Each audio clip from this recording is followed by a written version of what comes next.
All right, sorry about that. There was a funky little edit there, but we're going to continue on. We're talking about Washington and Arizona, and I was saying the Commanders fans have got to be so excited that they have this kid.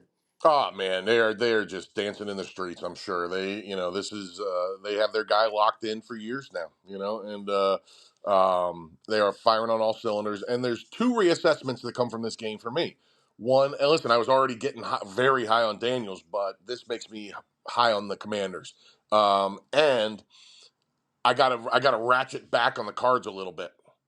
We were both calling them. We were both comparing them to Seattle last week, and they are not in Seattle's category. They're not. I They're agree. they're. I think they're a like whereas Seattle is a solid playoff contender. This I think Arizona is a solid under 500 team that is going to give some good teams good games. Yep, I agree. I agree. The Commanders, their defense is playing well. They got McLaurin finally involved again, who has basically went from being an elite receiver and has just disappeared the last like 2 years. Yeah, yeah. Oh, They got him over 100 yards and a touch this week.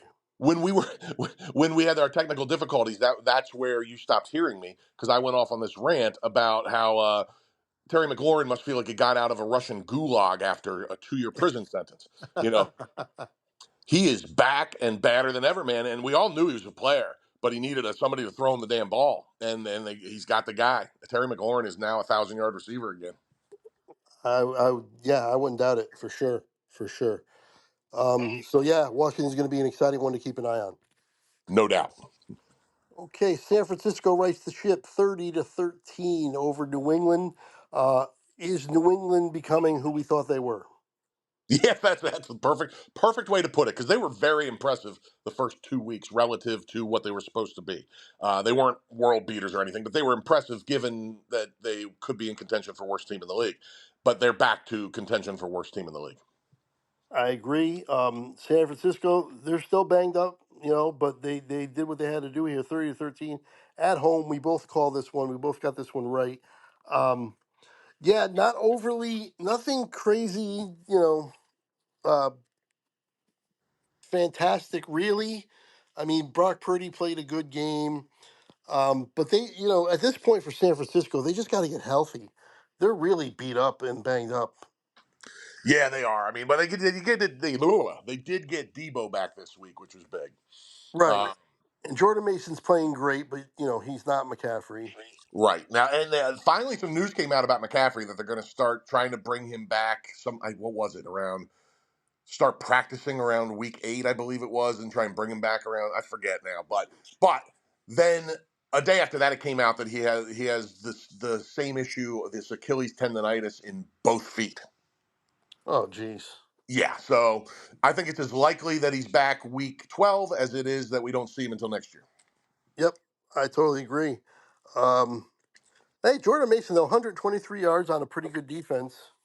He's a beast, man. The only thing he doesn't bring is McCaffrey's dual threat, but he's every bit the as far as the output. Listen, I love McCaffrey. He's one of the best running backs that's ever.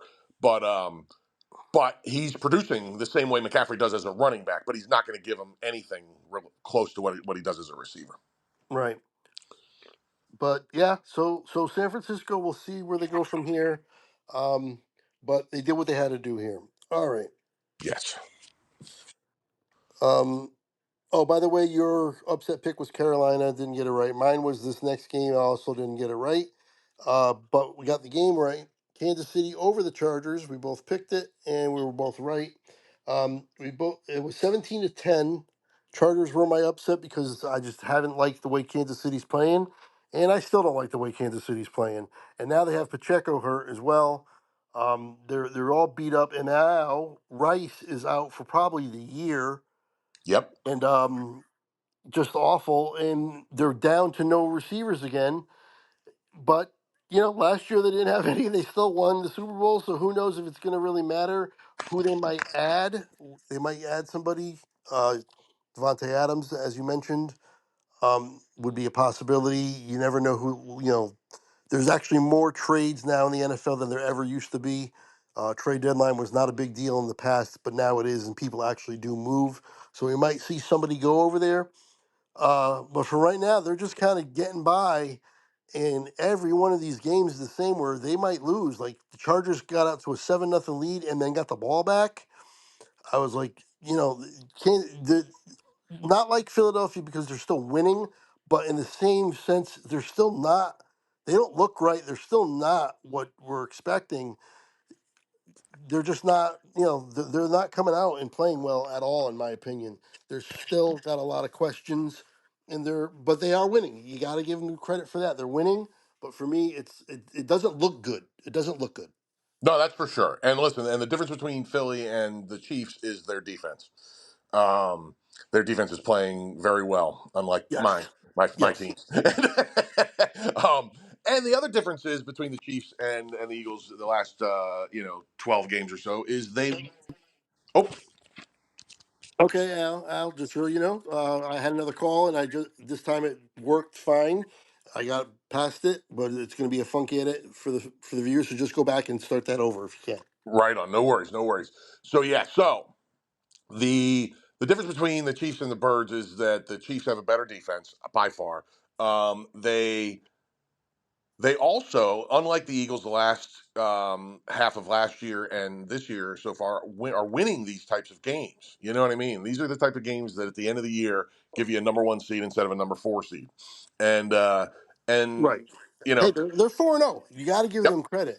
absolutely. It's Give 'em just credit. not, and kind of like last year, to be honest. It's exactly like last year.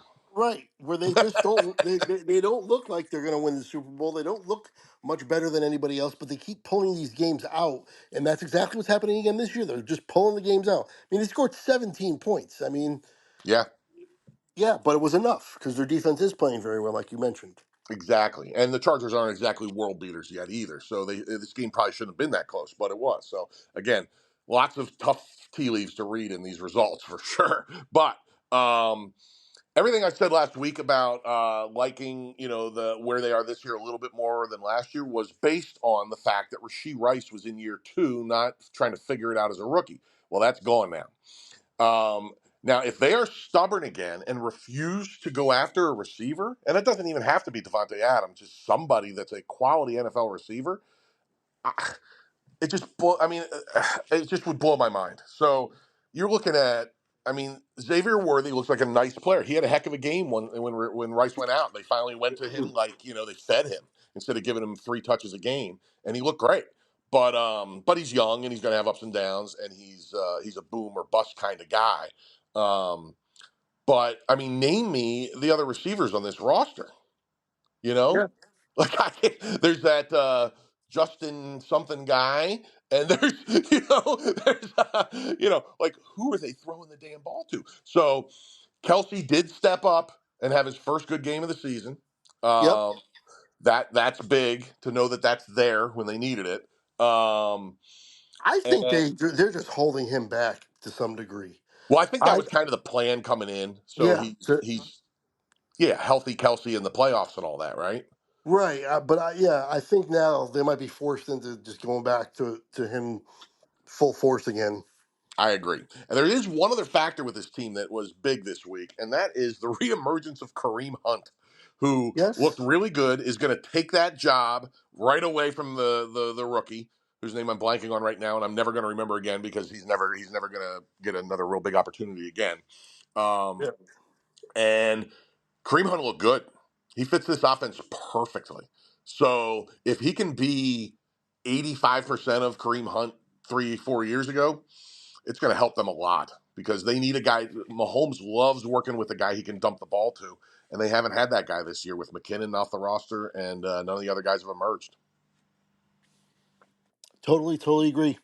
Yep. Fascinating team.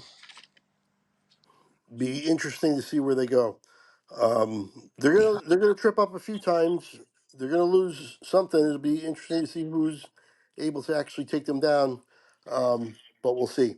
All right, next game: Vegas over Cleveland, 20-16. I put a caveat on this, and it was wrong. I put if Garrett doesn't play, then I'm gonna pick Las Vegas. He did play, and Cleveland still won. Right on. Yeah, yeah. So I got it wrong because I picked Cleveland if Garrett played, and Garrett did play, and they lost. Yeah, just a ugly game between two pretty bad teams. Yep, and you got it right, 19-16. Almost got it completely right again because it was 20-16. You picked 19-16. One Man, I point got off close a again. couple times this week. That doesn't happen often. Makes up for a lot of the L's. So yeah, you're right. Not a whole lot to say here. There's just not a lot going on with this game. This was not a very interesting game. I think we even mentioned that last week that it was not one of the ones we were really looking forward to, Yeah. and kind of what you expected. And the only thing I can take away after 4 weeks now is Cleveland's nowhere near as good as we thought. They're not a good team. Yeah, no doubt. No doubt. Now, I wasn't very high on Cleveland anyway, but they are even worse than I thought. Right? Yeah, they're bad. Deshaun Watson is just a mediocre quarterback anymore. Um, Is he even that? yeah, I think he's mediocre. 24 for 32. Like the last couple weeks, he's been okay. You know what I mean? He's been okay. Um, I think Right. he's at the bottom end of mediocre, or either Okay. that or the top end of crappy. I like your I mean, tiers there: mediocre and crappy. yeah, right. Totally, man. Totally. He's bad enough that if he wasn't locked into the worst contract in the history of the NFL, that they would be on number one draft pick watch for next year. Trying to lose games probably. Um, Yep. but yeah, the only two things I want to say about this game, one on the Brown side and one on the. It's not really about this game. It's about the two teams. Nick Chubb is practicing today or tomorrow, sometime this week for the first Yep. time since he got hurt. Listen, I don't think that changes the fortune. And injured Nick Chubb doesn't make them a playoff team all of a sudden, but it's cool that he's coming back. Um, and way earlier than I think most people would have thought. We'll see where he actually plays, but the fact that he's on a practice field less than a year after that horrible injury is pretty impressive.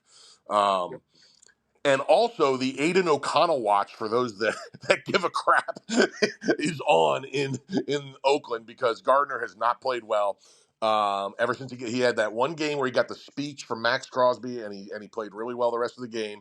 And then other than that, he's been really poor. So and the one time Aiden O'Connell came in, he went 9 for 13 for over 100 yards. So just keep your eyes on that. Other than that, I don't have anything else to say about that one.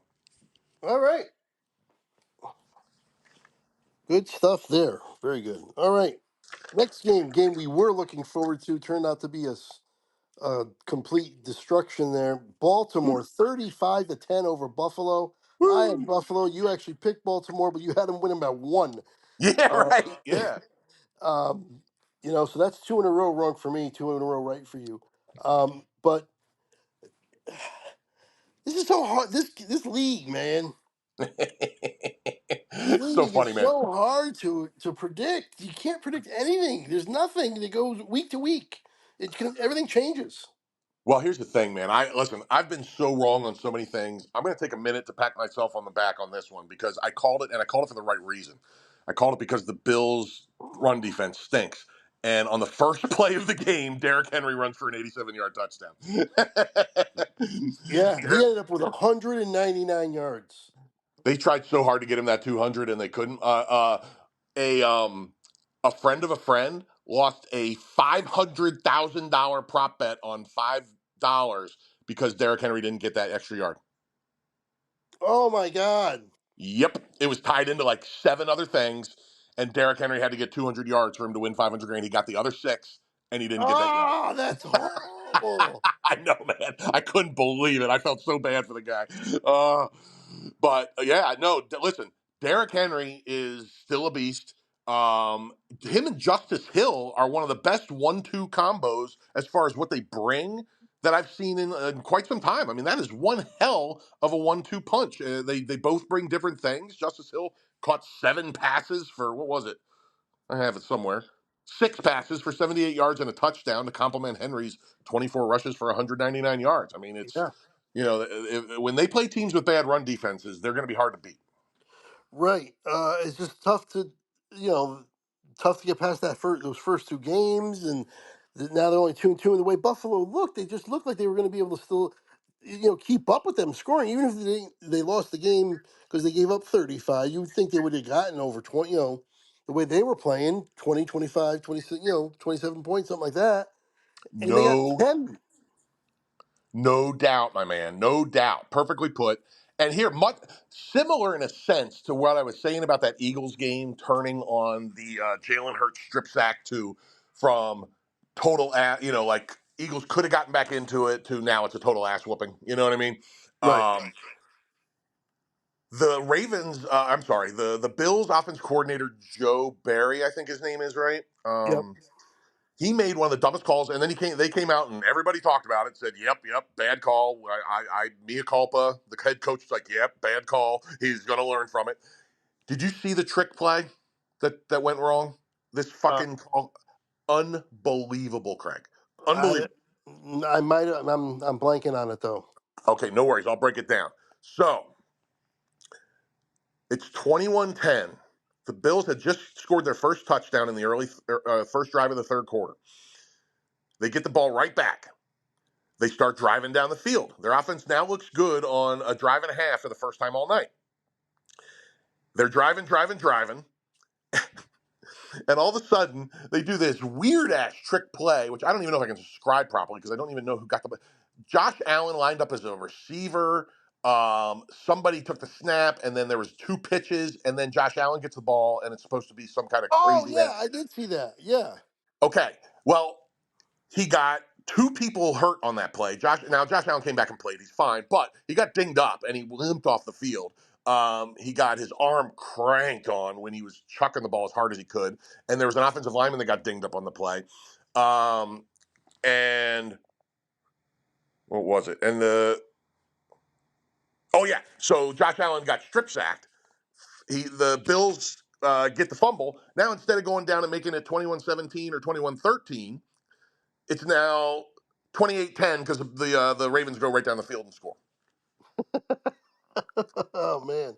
So what could have That been a close game gets into blowout weeds just like that Eagle game. That's fascinating, man, the way these things can turn on bad plays and or calls. okay, real quick before we get to the Monday night games. Mm-hmm. Speaking of calls, I am done with these penalties. This Oh, they've got to preach do it, brother. something, Preach dude. it. They've got to do something. This is unwatchable at times. I There agree. was something like I was watching the Jets game not for too long because it was so boring, but part of the reason why it was so boring is I think at one point there was five penalties in a row on five straight plays. Yeah, I mean, yeah. what's going on here? I don't know. I don't know if they need another. They need to get back to the preseason games or whatever. These teams are playing so sloppy early on. It's not as apparent in the playoffs and later on in the year. It's always the first half of every season now that these games are just awful with penalties. Yeah. Every team has like 10, 15 penalties. It seems like. I'm so with you, man. I'm glad you brought it up. I didn't even think to bring that up, but I'm glad you did because it's been brutal. The uh Yeah, the, that's the another reason the Cowboys game looked so ugly with their score and oh, them not looking impressive because they had something like 12 penalties. that was the word, and because They it's had on 10 in the first half. Amazon, I can't DVR it. I have to watch it live with nope. You can't pause. You can't do anything. And so that was like watching paint dry for 3 hours. It was just Yeah, awful. The calls, and then and listen, and a lot of it. I'm with you. Listen, we just basically finished the preseason in the from how the game was played for the previous 75 years until about 5 years ago. You know what I mean? right, Because so right now we're like starting in week 5 it'll start to look like week one would have 10 years ago. And right.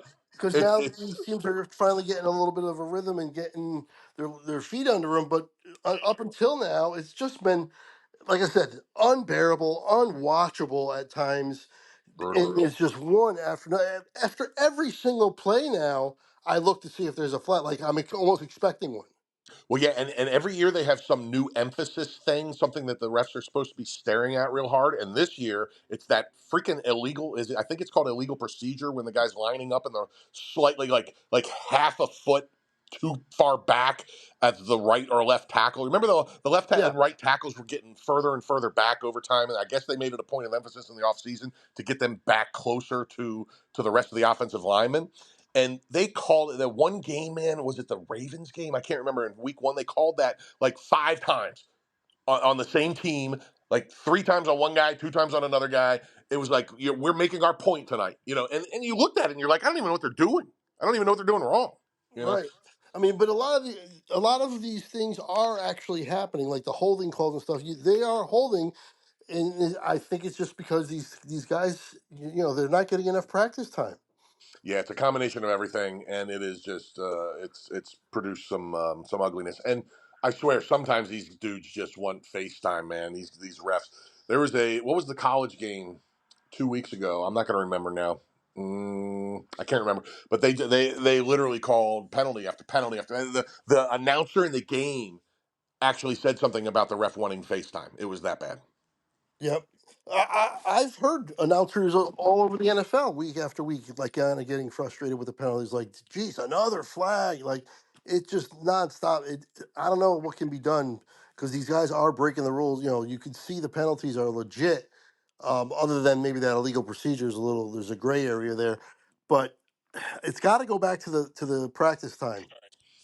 Yeah, no, listen, they've not only cut away preseason, but they've cut down the off-season workouts, the OTAs. They now practice, and if you include preseason games as practice time, which I do in my head, um, if you include that, they have now cut down the practice time in the preseason, off-season in the NFL by something like 70% over the Yeah. last 10, 15 years. It's wild. So yeah, it's kind of understandable, but it stinks to watch. Yep. Yep. It'll get better. It always does, but it always starts. It seems like every year it starts out worse and worse. Yeah, we This used to year watch has this. been awful. You used to suffer through this in the preseason if you were crazy enough to watch it, like me. And then by week one, week 2 or 3, they're settling in the NFL. It's not like that anymore. Oh, No, and it's by not. the way, you brought up announcers. I want to say the saddest thing for me in this entire NFL season is that Tom Brady doesn't stink. He's not. He's not great, but yeah, he doesn't stink either. He doesn't stink. He's not enough that I can just make fun of him and just he's awful. He's not. Listen, he's not whoever pick your favorite announcer. You know what I mean? But he's not terrible, and it's No. bumming me out. I was planning on having a whole list of Tom Brady jokes by the end of the season, and they're not working now. All right. Okay, so let's move on. Tennessee over Miami. You caveated your way right out of a win, just like I did. Yes, I did, and even and listen, that was a bad move on my part because I really like him a lot, but the old snooper, but but it was not the smartest move on my part. But what really happened is Will Levis got knocked out of the game, and what you were hoping for, and I think a lot of Tennessee fans, I'm sure, happened, and it was a 0-0 game when that happened. They as soon as Rudolph comes in the game, they drove down for a field goal, and then they just kept driving for field goals, Yep. and Mason Rudolph instantly made them a better team, and I don't know what they're going to do moving forward. I'm very curious to see. But that game was all about Mason Rudolph. Much like when Andy Dalton came in, it instantly made them respectable, if not, awesome. Yep. Well, Brian Callahan said, there's his shoulder, Levis's shoulder was bothering him pretty significantly, and won't expose him to any further risk. But he's our starter when healthy, and we are ready to roll with him. All right. Well, I mean, there's your answer. So that means if I know Will Levis, listen, here's how it's going to roll with me. If I know Will Levis is playing, I will be picking against the Titans. If I know Mason Rudolph is playing, there's a good chance I'll be picking the Titans, depending who they're playing. Right. So your caveat was if Huntley played for Miami, you were going to pick Miami, and Huntley did play, but Miami lost. Yes. I was with Tennessee on an ugly 13-12 win. It was a lot bit uglier than that. So what we got to decide too. Oh, really quick on the Dolphins, Tua Mm-hmm. is apparently symptom free Oh and wow. wants to play on week 8 when he's eligible to return. Wow. I mean, it's just so scary, man. Like it's such a tough thing because you can't. Who are anybody to tell this guy what to do with his life?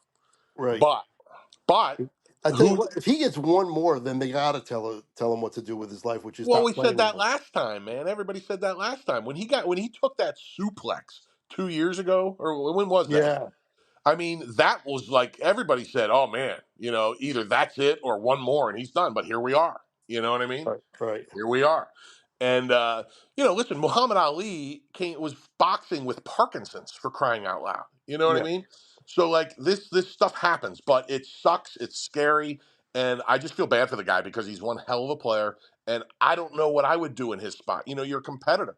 A lot of And people my are like, "Oh, you got the money, just go retire." Well, it's not. Listen, this if this dude was all about just money, he never would have got where he is.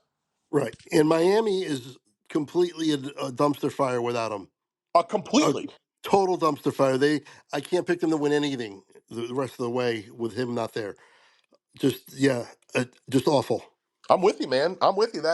I, yeah, I don't even know what to say about it other than to 31 agree. to 12 to a Tennessee team that doesn't run up the light up the scoreboard, gives up. They get 31 on them in a blowout loss at home. It doesn't get much worse than that.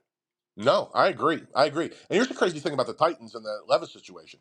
I think if Levis played that whole game, it's 12-15 or 12-9. Well, or 13 to 12, which is exactly what I predicted. Yeah, there you go. There you go. So, and that's the difference between Levis and the backup, Yep. Rudolph.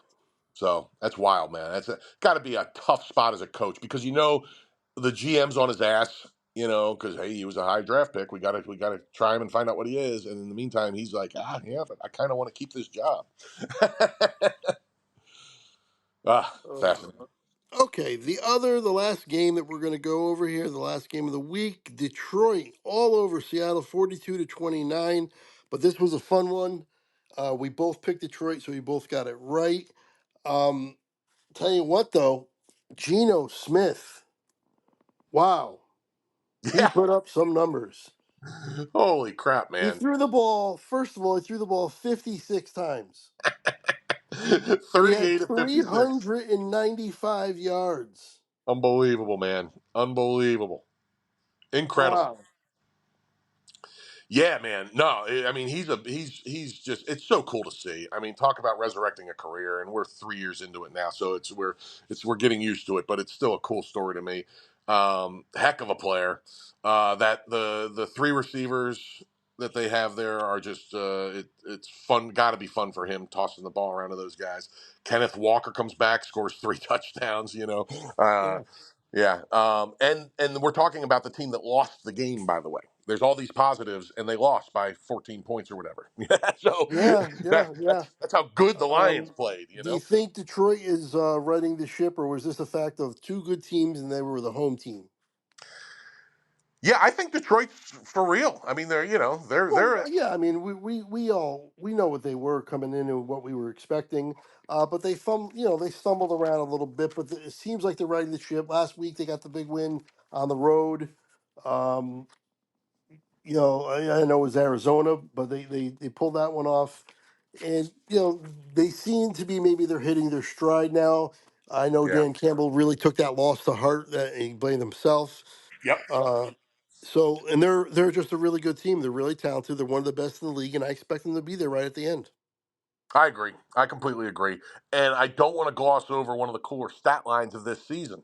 Jared Goff threw a perfect game. 18 for 18. Yes, that's right. And and he wasn't throwing screen passes because those 18 completions went for 292 yards. So it was that's unbelievable, man. That's one hell of a 18 game for 18. Here, talk about another career resurrection to some degree. I mean, he was written for sure. off in L.A. For sure. Yeah, he was the throw-in to get Stafford to the Rams. Right. But yeah, he's just as good as probably right now better than Stafford. Yeah, well, yeah, that's you can make a case. It's probably to me they're almost dead even Yeah, when yeah. Stafford. At the very least, they're very But the fact that we're even saying comparable. that, Craig, the fact that we're even saying that from where it came from when that trade happened, I'm right there with you. Yep. It's wild. I still remember him, by the way, as the guy who didn't know where that the which coast.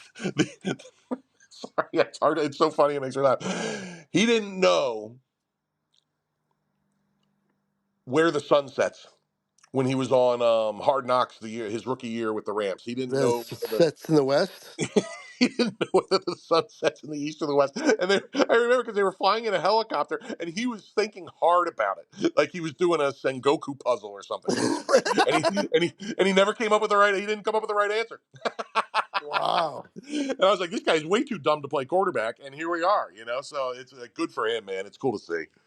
Absolutely. So Detroit's for real. This is no Yeah, surprise.